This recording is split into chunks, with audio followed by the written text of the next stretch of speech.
blouse पे लाले सड़िया हमर पियावा चलावे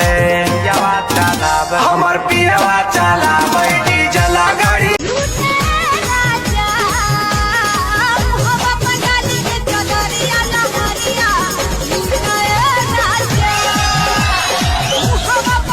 तोहार सारा मेहनत कइल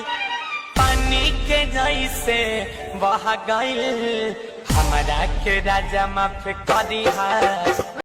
नहीं सुई दवाई न पैदा करी गरमी में पैदा करी आज कनावा में सोफे वाली जूड़ा से लगा के जाली शाम चलेगी मत वाली बगल वाली पिया चुमन हमरो दुगलिया खाली छुए से मन नहीं भरी हो तो का करब जी काम हो तो होई फूला झरी हो काम हो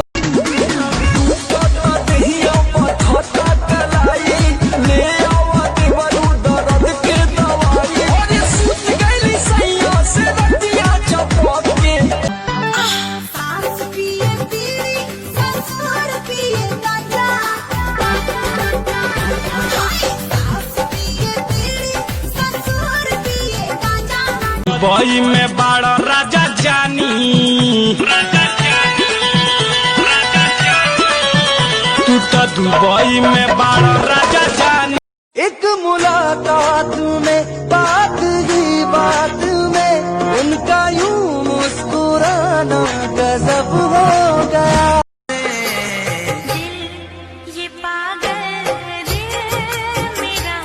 हर पल तुझे याद दे ये दिल ये पागल पानी पे चैन मिले नहरते नजरवा से